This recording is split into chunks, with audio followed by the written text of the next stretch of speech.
soir, j'étais couchée après une prière et puis je me posais des questions. Je me disais, mais pourquoi des fois on se retrouve dans certaines situations? Des fois, on est dans des situations vraiment graves et on se demande, mais pourquoi à ce moment-là, Dieu ne nous a pas protégés? Pourquoi il ne nous a pas prévenus? Pourquoi il ne nous a pas secourus? Pourquoi est-ce qu'il y a certaines choses dont les hommes ne peuvent pas nous protéger? Nous, on ne peut pas se protéger. C'est lui seul qui peut nous protéger. Et dans ces épreuves, dans ces situations-là, il n'y a pas de secours. Et j'ai entendu une voix en moi. Une voix vraiment... Je veux dire, c'est comme c'est la voix du Saint-Esprit qui me répondait en fait. La voix qui me disait, mais et les fois où tu ne pries pas? Et les fois où tu ne connaissais pas Jésus et qu'il t'a sauvé? Et les fois où tu n'avais pas donné ta vie à Christ et que même si tu le méritais, Dieu t'a épargné de certaines choses. Il t'a quand même sauvé. Et je me suis rappelée en même temps en fait de quelque chose qui s'est passé dans ma vie il y a quoi, 5 ou 6 ans en arrière. Après avoir eu mon BTS, j'ai pris mon indépendance, j'ai pris ma maison. Donc j'ai commencé à travailler quelque temps dans une boîte de commerce, de distribution et de vente de boissons énergisantes. J'étais commerciale. Et les clients que j'avais, c'était les bars, les maquis, les restaurants, les boîtes de nuit, les boutiques. C'est les clients que je devais démarcher pour vendre des produits. Donc c'est comme ça qu'un jour je suis allée démarcher un casino-bar. Je suis allée, j'ai pas trouvé le patron la première fois, mais j'ai laissé ma carte et des échantillons. Et je suis revenue 2 jours après. Donc 2 jours après, quand je suis venue, j'ai vu le patron. Donc j'ai commencé mon speech en même temps. J'ai commencé à parler, tchatcher, voilà, faire la coupe de la boisson et tout ça et tout ça. Et donc quand j'ai fini, le propriétaire du coin, il me regarde, il me dit, franchement, je suis pas convaincue par la boisson, mais tu sais parler. Une chose est sûre, tu sais très bien parler. Et j'aurais besoin de quelqu'un comme toi dans mon staff, dans le casino. Il pourra manager en fait le casino, la partie casino. Donc quelqu'un qui parle comme toi. Et tout ça. Donc ce serait bien que tu viennes travailler pour moi. Il m'a dit ça comme ça. Je lui ai dit, ah mais j'ai déjà travaillé, ce sera compliqué. Il m'a dit, bon. Il m'a dit, mais est-ce que tu travailles la nuit dans ton coin? J'ai dit, ça arrive si j'ai des clients qui me donnent des rendez-vous. Il y a des clients qui appellent pour commander la boisson en urgence, mais normalement c'est pas tout le temps, c'est des choses qui n'arrivent pas très souvent. En général, je travaille le matin à 18h, 19h, je descends. Il m'a dit, ok, que ton travail ici, ça va commencer à 22h, plus tard à 3h, 4h, bah, le casino ferme, la partie bar reste ouverte jusqu'à 6h, mais le casino ferme à 3h, 4h. J'ai dit, ah, ça va pas être facile, hein. Il m'a dit, bon, vas-y, réfléchis, et quand tu es prêt, tu me donnes ta réponse. Mais je te donne 2 jours, hein, pas plus. J'ai dit d'accord. Honnêtement, l'argent qu'il proposait, ça allait vraiment me sauver. Parce qu'il y avait les loyers, il y avait les charges. Et j'avais un projet sur lequel j'essayais d'économiser pour faire ce projet-là. Mais comment j'allais dormir? Parce que si je monte à 9h, je descends à 18h. J'ai le temps de manger, me reposer et puis monter à 23h pour descendre à 4h, 5h. À quel moment je dors pour aller travailler? J'ai réfléchi jusqu'à dit, là j'ai mieux. J'aurais toute la mort pour dormir. Donc 2 jours après, je l'appelle. Je lui dis que j'accepte l'offre d'emploi. Puis il me dit je commence la semaine prochaine. Donc j'avais 2 boulots. Je travaillais le matin dans la société de boissons énergisantes. Le matin, je roulais de 9h jusqu'à 16h, 17h. Je rentrais vers 18h, manger, faire une petite sieste de 2 heures là et me préparer pour aller au travail. Et dès que je redescendais, je pouvais encore dormir 3 h, 4 h avant d'aller au travail. C'était pas facile, c'était pas facile. Mais on fait comment? Quand l'argent venait là, c'était bon. Et dans le casino, honnêtement, j'avais de bons pourboires. Parce que les clients qui venaient là-bas, ce n'étaient pas des petits clients. Moi, je t'ai payé par semaine en fait. Et ce que je pouvais, des fois, s'il y avait une bonne soirée, ce que je gagnais par semaine, je pouvais le gagner en 1 jour en fait. Voilà, quand il y avait de bonnes soirées, c'était pas tout le temps, mais les bonnes soirées, 1 semaine sur 4, tu pouvais avoir ton salaire en 1 journée. Et c'était vraiment très bien. Et un jour, il y a un monsieur qui est arrivé au casino. Un monsieur grand, noir, vêtu d'un boubou et tout ça. Qu'il est rentré dans le casino. Je savais que c'était pas un habitué. Donc je me suis approchée de lui, je l'ai salué, je lui ai expliqué un peu comment ça se passait ici. Il m'a dit il va aller jouer aux machines à sous. J'ai dit ok, il n'y a pas de problème. Le monsieur a laissé à son machine à sous, il a commandé à boire, on lui a apporté son verre. Le monsieur commence à jouer. 30 minutes après, jackpot. Je dis, normalement, quand les gens viennent jouer ici, ils vont taper poteau jusqu'à... Lui, il est venu jouer 30 minutes jackpot. Il avait joué peut-être avec la machine, tu peux voir, parce que moi j'étais manager, je pouvais voir comme il avait misé en fait. Je pouvais voir qu'il avait misé ne serait-ce que peut-être que 400 ou 500 000. Il venait de tuer jackpot. 1 million et quelques. J'ai dit, on a appelé. Quand on voyait l'argent du gars, il est parti. Le lendemain, le gars est venu. Même scénario, puis sonne. 1 heure après, il gagne. Je remarquais bizarre, il était droitier, mais il jouait avec sa main gauche. Parce que sur sa main gauche, il y avait une bague. La bague était bizarre, mais je ne sais pas, franchement, j'ai pas fait attention parce que plein de gens portent des bagues bizarres. Mais quand il a commencé à gagner plusieurs fois, j'ai vu qu'il buvait, il mangeait, tout ce qu'il faisait avec sa main gauche, il savait, avec sa main droite, il saluait les gens avec sa main droite, mais il jouait au casino avec sa main gauche. Mais bon, je laissé comme ça, quoi. J'ai pas fait attention. Il a joué cette fois, il est resté 3 heures dans le casino à jouer. Et il ne faisait que gagner. C'était pas des gros montants, mais quand tu additionnes à la fin, parce qu'après, il joue sur une machine, après, il va jouer sur une autre machine, après, il va jouer sur une autre machine. Donc, il a gagné vraiment beaucoup d'argent. Le gars, il a pris son argent, il est parti pour boire, mais il n'a pas le nom. Il a dit, aïe! Depuis le monsieur venait là, il m'a jamais parlé. Quand il vient, il va directement. La première fois que j'ai adressé la parole, c'était quand il venait d'arriver. Je lui ai expliqué et puis il allait s'asseoir. Après ça, il a fait 3 semaines dans le casino. Il vient tous les soirs. Il ne parle pas à quelqu'un. Le gars vient, il ne parle pas à quelqu'un. Un soir, la 3e semaine qu'il est venu, il a demandé un verre. Et je lui ai apporté le verre. Et quand je lui ai apporté le verre, il m'a dit, ah, en tout cas, vous occupez très bien de moi. Merci beaucoup. J'ai dit, ah, de rien, c'est normal. Je fais mon travail. Il m'a demandé depuis combien de temps je travaille ici. Je lui ai dit. Et je lui ai demandé aussi que c'était, enfin, ça fait 3 semaines qu'il venait, mais que je ne l'avais jamais vu ici auparavant. Il m'a dit en fait qu'il est venu vendre sa marchandise, cacao, à Abidjan et qu'il va repartir dans 2 jours. C'est pour ça que les soirs, comme il n'avait rien à faire, il venait s'asseoir au casino pour jouer, parce qu'il avait pris une résidence pas loin. J'ai dit ok, il n'y a pas de problème. Il me dit encore en tout cas merci pour votre accueil, mais je voudrais t'inviter à déjeuner. Quand il a dit ça, il a vu l'argent maintenant. Il a vu l'argent haut, il a vu l'argent.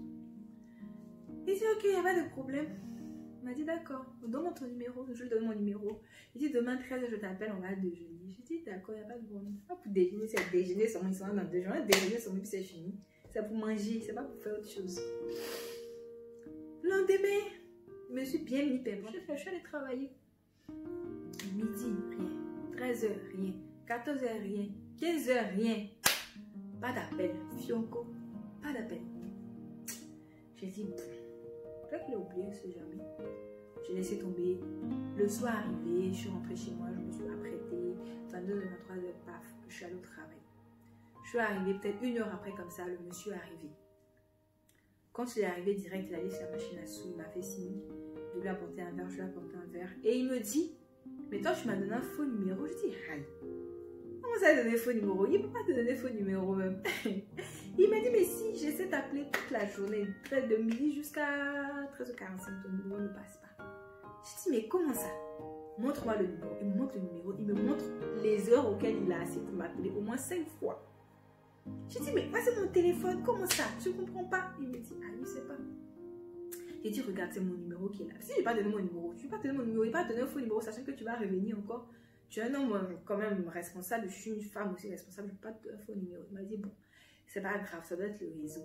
Demain, vers 16h, 17h, là, je vais t'appeler, on va organiser quelque chose et tout ça. Comme je vais après-demain, je retourne après-demain, je retourne demain à Boaké. Je crois que c'était à Boaké, enfin, je ne sais plus d'où il venait, en tout cas, mais il retournait. J'ai dit, ok, pas de problème. Il a fait ce qu'il avait à faire. Jusque-là, hein, pour boire même V5 qu'il m'avait donné, mais j'espérais quand même dans son rendez-vous. Et j'ai fini ce jour-là, vers 3h, j'ai pris la route, je suis rentrée chez moi, je me suis couchée. Je me suis couchée cette nuit-là, j'ai fait un cauchemar horrible. Dans le cauchemar, enfin dans le rêve, j'ai rêvé, dans le rêve, c'était comme si je rencontrais le monsieur en question. Je le rencontrais, on se donnait rendez-vous, je le rencontrais, donc je l'ai rencontré. Et il m'a dit, bon, avant d'aller manger, on va aller à ma résidence. Je vais prendre quelque chose rapidement et puis on va continuer. Je lui ai dit, ok, il n'y a pas de problème, allons-y. Donc on s'en va à la résidence. On arrive, on rentre dans la résidence, on rentre dans l'appartement. Je rentre, il rentre derrière moi, il ferme la porte à clé. Premier point. Je m'assois. Le gars va dans une pièce, il revient. Il commence à se déshabiller. Il enlève le haut. J'ai dit, mais tu te déshabilles pourquoi? Il ne m'écoute pas. Il enlève le bas. J'ai dit, mais tu te déshabilles pourquoi? Il me dit, mais déshabille comment? On est là, non? On est dans une maison, je suis en train de me déshabiller. On va faire ce qu'on fait quand on se déshabille. J'ai dit, mais c'est pas pour ça qu'on est venu. Il me dit, hey, soit tu fais, soit tu fais. Le ton, le regard que le gars a pris pour me dire ça là. Dans le rêve, je ne pouvais plus parler, je ne pouvais rien dire, je ne pouvais rien faire. J'étais là comme ça, je le regardais tétanisé. Le gars s'est déshabillé. Quand il a enlevé ses sous-vêtements, le gars, le monsieur, il avait 2 sexes.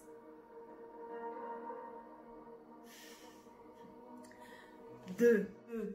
Il y a un, en fait, il y a un qui est genre comme ça. Le truc était genre comme ça. Un qui est normal, comme ce qu'on connaît à un sexe d'homme normal. Et le deuxième qui avait la peau, tout ce qu'il y a, enfin la peau, les trucs comme ça. Mais la forme était une forme de couteau, de machette. Franchement, ça avait la forme même. Comme ça, gros comme ça. Ça avait la forme. Un gros truc comme ça, bizarre, plat, avec... Et quand j'ai vu ça, j'ai crié, c'est quoi ça? Il dit, chut, laisse genre me disait, laisse l'autre à côté, il me disait de laisser ce qui n'est pas normal et de me concentrer sur l'autre qui est normal. Il dit, concentre-toi sur ça là. J'ai attrapé ma bouche comme ça. Et un coup, subitement, quand il commençait à taper à la porte, je ne comprends pas. Donc il m'a dit, ne bouge pas. Je suis là comme ça. Et il allait ouvrir et j'entends des hommes qui parlent, qui disent, ah, monsieur, ils sont arrivés, ils sont là, on doit faire vite. Il dit, ok, oui, on va faire vite. Quand j'ai entendu on va faire vite, c'est de moi on parle, c'est pas de moi on parle.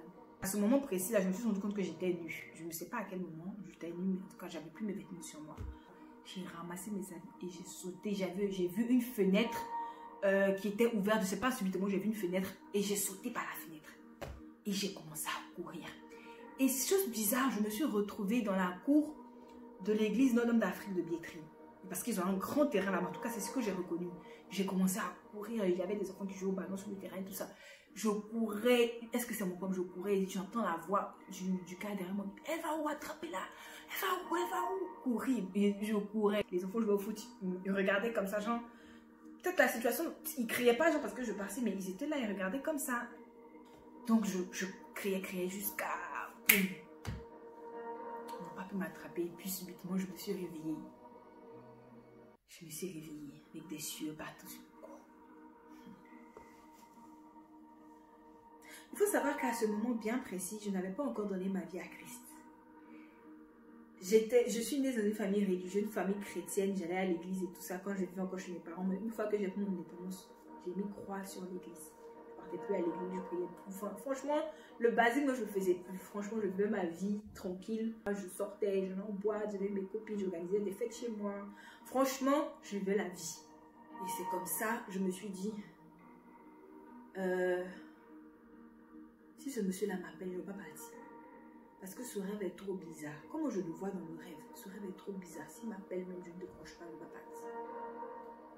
Et ça m'a glacé toute la journée. Et l'heure à laquelle il avait dit qu'il allait m'appeler est arrivée, 16h-17h, pas d'appel. Jusqu'à 18h, pas d'appel. J'ai dit, ah Dieu merci, j'espère qu'il ne va pas venir au travail aujourd'hui. J'avais peur même d'aller au travail. Je lui ai appelé mon patron pour dire que je suis malade. Mais j'ai dit, bon, je vais aller. Peut-être qu'il ne sera pas là, comme c'est pratiquement son dernier jour. Et je suis partie au travail, au casino, le soir. Je suis allée au casino. J'arrive au casino. Je suis assise. Voici le monsieur qui rentre. Mais je dis, le monsieur, il est rentré dans le casino. tu peux voir quelqu'un, genre tu vois la personne, tu rentres ici, tu sais que la personne t'a vu, tu l'as vu. Et tu vas passer. Mais le gars, il est rentré à sa tête, hein. Moi, je l'ai vu rentrer. C'est comme si le gars, lui, il ne m'a pas vu. Le gars n'a pas genre tourné vers moi. Il n'a pas fait un jeu. Il n'a rien fait. Il n'a rien dit. J'avais l'impression, en fait, d'être couverte. C'est comme si j'avais un drap blanc. J'avais cette impression d'avoir une couverture sur moi. Le gars est rentré. Il allait s'asseoir. Le gars n'a même pas fait 30 minutes. Il a joué un peu. Il n'a même pas gagné la pris sa route. Il est parti. Ah! Un mot n'a rien dit. Un mot. Le gars ne m'a pas dit. Il est parti. Je ne l'ai plus revu au casino. Jusqu'à ce que j'arrête de travailler là-bas. Et ça n'a pas duré quelque temps après. Et c'est là que je me rends compte en fait que des fois on demande des comptes à Dieu. On lui demande mais pourquoi Seigneur, pourquoi tu as fait ci, pourquoi tu as fait ça, pourquoi tu ne m'as pas sauvé de ci, pourquoi tu ne m'as pas sauvé de ça, pourquoi j'ai eu un accident, pourquoi. On pose plein de questions à Dieu. Et quand j'étais en train d'avoir ce raisonnement-là, ce souvenir-là me venait en tête. Quand j'ai entendu cette voix, ce souvenir me venait en tête. Et je me suis dit, waouh, j'ai eu beaucoup d'épreuves dans ma vie. Hein. Mais Dieu m'a toujours aimé. Même avant même que je lui dédie mon cœur, ma vie, il m'a gardé. Il m'a protégé. Parce que la vie que j'ai aujourd'hui, là, si ce n'est pas Dieu, je ne sais pas où j'allais être aujourd'hui. Et j'ai décidé de rendre grâce à Dieu. J'ai décidé de faire ce témoignage-là pour dire à quelqu'un les combats qui mènent pour toi dans le secret, que tu ne mérites même pas qu'ils mènent pour toi. Il y a des pièges que dans lesquels l'ennemi veut te faire tomber et que l'Éternel déjoue ces pièges-là. Pas parce que tu le mérites, mais parce que tu es son enfant qui t'aime. Il y a des tas de choses que Dieu fait pour nous dans le secret. On n'a aucune idée de ça. C'est pourquoi chaque jour que tu te lèves et que tu te recouches, il faut rendre grâce à Dieu. Il faut avoir ne serait-ce qu'une pensée même pour dire merci à Dieu pour ce qu'il fait pour nous sans que nous ne soyons au courant. J'ai rendu grâce à Dieu pour ce jour-là. Parce que je ne sais pas ce qui me serait arrivé si j'étais tombée dans entre les griffes de ce monsieur-là. J'espère que ce témoignage a pu édifier quelqu'un. J'espère que cette histoire, mon témoignage a pu vous édifier. Partagez, abonnez-vous à mes différents comptes. Je vous remercie et très bon week-end.